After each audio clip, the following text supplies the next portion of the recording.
Wah ini bagus ini. Nah, justru kita mau tanya sekarang. Nah, Pak Yani, ya nih, kamu tanya jawab sama senior. ini jadi setiap pohon itu punya karakteristik beda-beda, dan kita nangani pun harus beda-beda. Keberanian kita pun harus beda-beda nanti. Gitu. Nah, kalau ini nanti gimana apa namanya langkah yang akan Pak Yani ambil dia dengan adanya cabang ini? Ini bahan luar biasa bagus ini. Terima kasih banyak Pak. Ini rencana apa namanya, ini kan untuk anak cabang yang di sini untuk los dulu supaya besar untuk menjadi nanti kedepannya di sini saya buatkan seri mahkota yang kecil di sini. Jadi kalau ada pertumbuhan di sini saya tarik ke sini, artinya ini tingginya mentok segini.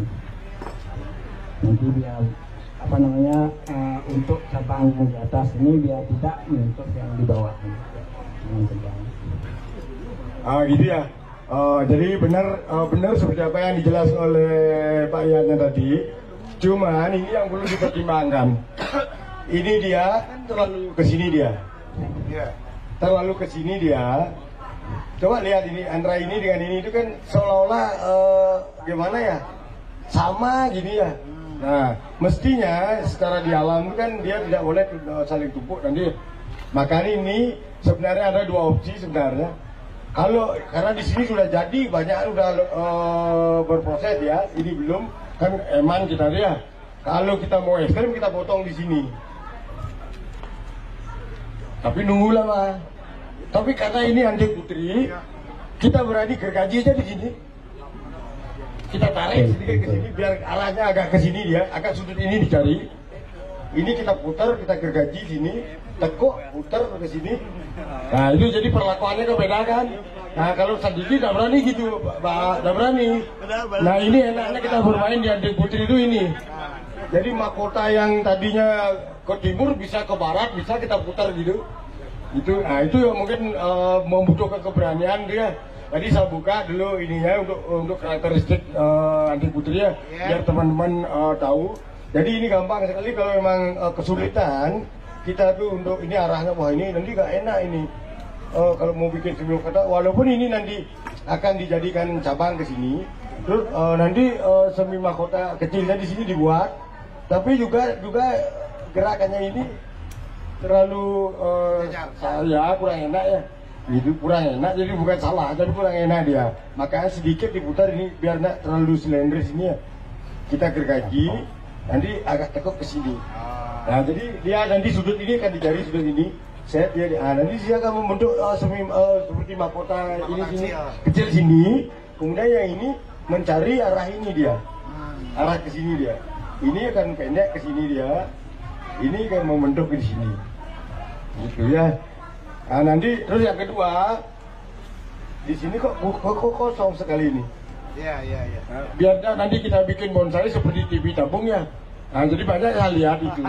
Jadi bonsai itu kayak TV tabung saya lihat. Tolong dijelaskan Kak, TV tabung itu seperti apa kayak gitu. Ini kadang-kadang kita tuh lihat di depannya cenderung dikosongkan. Padahal sebenarnya kalau untuk kayak formal tuh ya rumus ininya sepertiga dari total tinggi pohon itu terbuka dia. Selebihnya itu nanti terbuka, tutup gitu.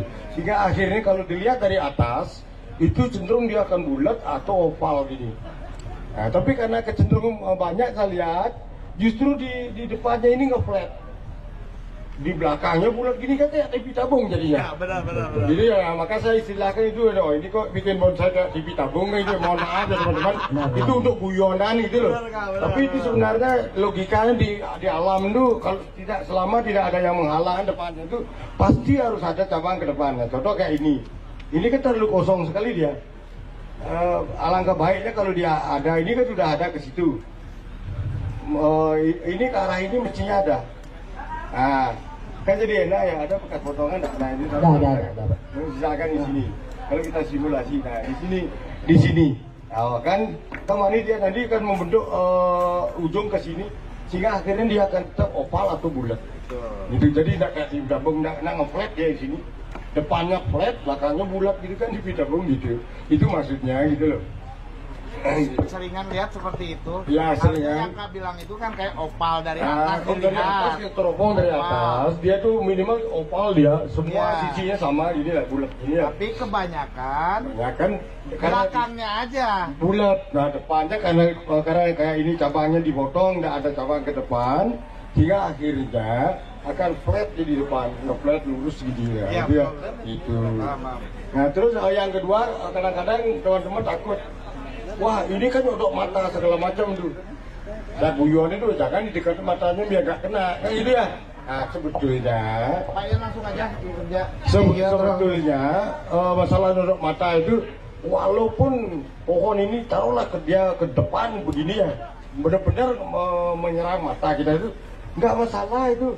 Nanti ujung finishnya dia itu belokin aja dia kemana arahnya cabang itu ke sana kita bawa, nggak masalah itu. Nah seperti itu rekan-rekan, di sini kita mengadakan ini bukan demo, ini workshop pembelajaran ya, pemahaman dari bonsai yang memang di sini kita lihat langsung lagi dikerjakan. Beliau yang sebagai moderator yang mengasih pemahaman atau memberikan pemahaman tentang pohon yang lagi di konsep ini. Nah, oke kita lanjut ke rekan yang satunya. Nah dengan style seperti ini Kak. Atau mungkin dia sekalian aja gitu kalau memang ada yang mau bertanya itu ya gimana? Oke, silakan ya. Kita Kita buka ya.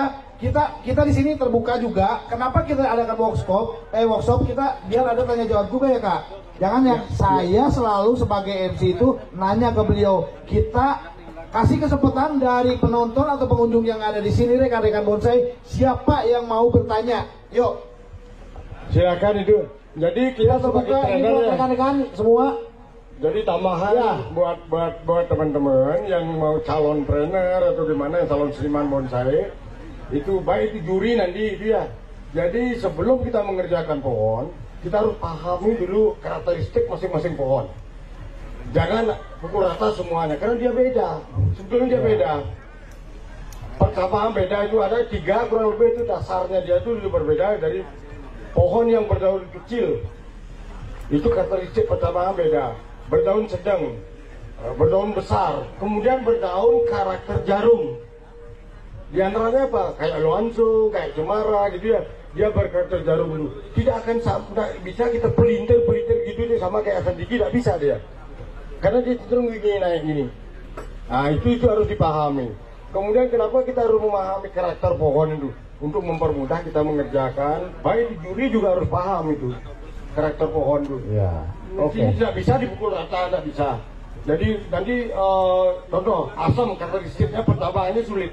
Nanti diadu rantingin dengan sancang itu, ya otomatis kan beda, nggak bisa mau mati-matian asam itu biar rantingnya rapatnya kayak sancang nggak bisa. Nah itu berarti pemahaman pohon Ya. tidak bisa semua disamaratakan ya Kak. Ya. Kita tanya buat rekan-rekan ya yang ada di sini yang menonton atau menghadiri workshop ini, silakan.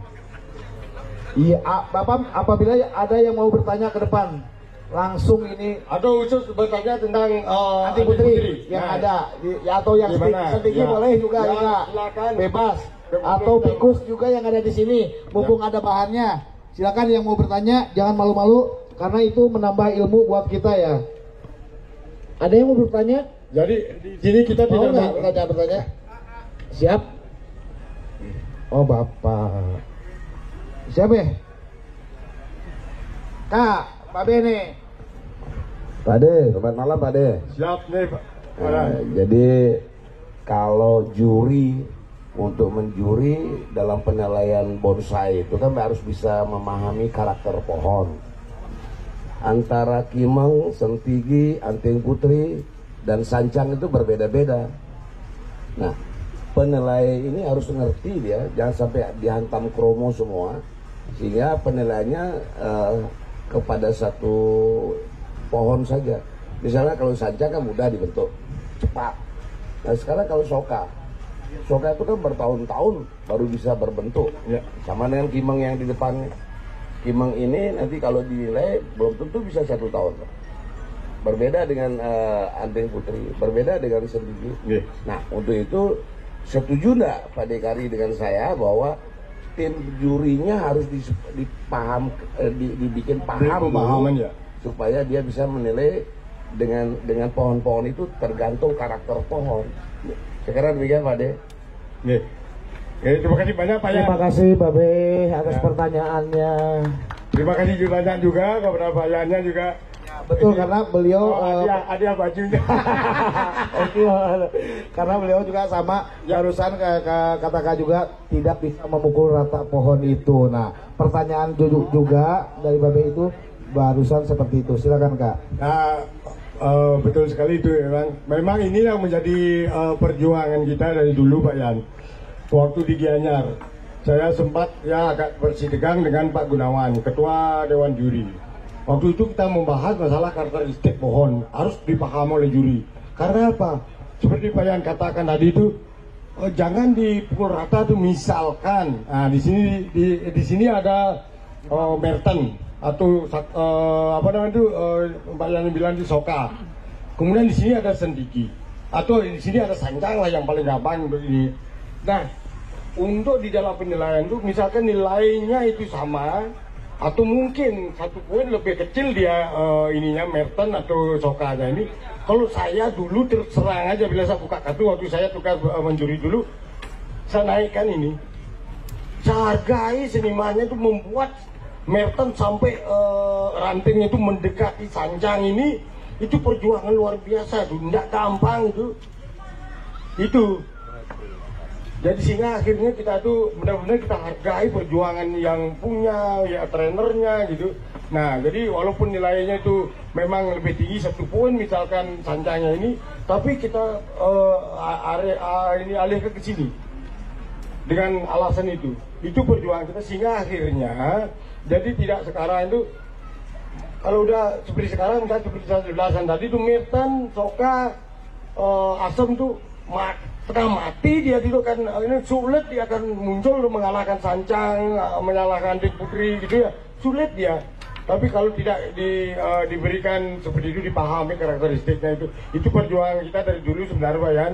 Mudah-mudahan dengan adanya ketua baru nanti semuanya bisa diiniin. Karena apa? Selain itu berkaitan dengan masalah diklat Pak Yan. Mestinya memang diklat PBBI itu digalakkan lagi gitu. Karena apa? Karena bukan apa-apa itu kan. Jadi teman-teman kita juri itu bisa 5 langkah di belakang trenernya atau di belakang kolektornya gitu ya. Jadi sekarang perkembangan bonsai ini luar biasa sekali. Sementara diklat kemampuan juri kita itu masih ini bukan apa-apa, ini terbuka aja walaupun saya didengar juga saya bukan juri ya. Tidak apa-apa, kita terbuka Kak. Saya ini mengatakan demi kemajuan bonsai ya, demi kemajuan bonsai. Oke, siap. Ya, itu Pak Yan. Ini 2 pertanyaan 200 Kak. Ya, jadi saya sangat setuju dengan apa yang disarankan oleh Pak Yan Wisnu tadi. Setuju sekali itu ya. Ya, Pak De, lagi satu Pak De. Nih, silakan. Karena saya kan pemain bonsai dari tahun 80 ya. Sampai sekarang. Ya, berapa tahun tuh Pak De? Mungkin baru juga bersama dengan saya. Coba penjurian juri itu kadang-kadang nggak punya pohon dia. Dari juri harus kena pohon. Kemudian menjuri. Nah, bagaimana kalau bisa si juri itu kita tinjau rumahnya punya pohon nggak dia? Kadang-kadang nggak punya pohon dia. Hanya teori aja bisa. Nah, kalau bisa kita cari seleksi si juri itu harus punya pohon. Nah, kalau jelek-jelek begini saya nggak jadi juri, tapi 600 pohon ada di rumah Pak. 600 pohon ya. Dan sekarang yang saya bawa 23 pohon. Ya, 23 pohon. Jadi nggak tanggung-tanggung kalau saya bawa betul. Ya Pak De, bagaimana? Jawabannya Pak De, silakan. Betul. Ini Pak Yane yang ngomong ya, bukan saya. Sebenarnya saya sih mau ngarah ke sana. Tapi kan sebenarnya mau ngarah ke sana tapi belum berani, ternyata ada yang meluruskan ya Kak. Itu kan? Saya kan ada. Jangan takut Kak, emang kita di sini perlu keterbukaan demi kemajuan bonsai Indonesia. Memang sebenarnya gimana ya kita katakan? Gimana kita tuh bisa mengeksekusi pohon itu, menyelai pohon itu, sementara kita tuh tidak punya pohon, mau di ini mesti nyiramin pohon ini, pohon sandigi seperti apa, nyiram pohon saja itu aja nggak tahu gitu misalkan, apalagi ngerjain pohonnya. Bonsai nggak punya dia. Memang di sini memang agak dilema ini Bayan. Tapi itu sudah pernah saya di dalam rapat dewan juri dulu sudah pernah saya waktu di Jember saya ungkapkan itu Bayan. Tapi jawaban itu mereka ya teori kan paham tuh. Mereka udah dibekal dengan teori. Cuma itu saya tidak terima Pak. Saya itu secara teori saya paham Pak. Dan saya juga mengerjakan. Ternyata teori yang ada yang kita dapatkan cuma 1-2 hari di kelas itu ternyata jauh sekali menyimpang dengan realita kita mengeksekusi atau mengerjakan pohon. Kita sudah bilang begitu, ya itu sudah masuk dulu waktu rapat dewan juri di Jember, gitu. Ya memang nanti ini memang penting sekali sebenarnya, makanya kalau di diklat PBB pusat itu digalakkan, mungkin nanti bisa masuk juga ke hal yang ini. Jadi kita tidak usah ngomong jauh-jauh, ini memang rekan-rekan kita teman-teman Bali itu juga jurinya juga memang belum banyak yang punya bonsai gitu ya. Jadi ya itu belum banyak, ya, apalagi yang ngerjakan gitu ya. Nah itu mohon maaf, jadi makasih banyak Pak Ya, makasih banyak Pak Yan katanya atas pertanyaan dan langsung dijawab juga. Ya, Pak Yan, saya tidak ikut-ikut ini.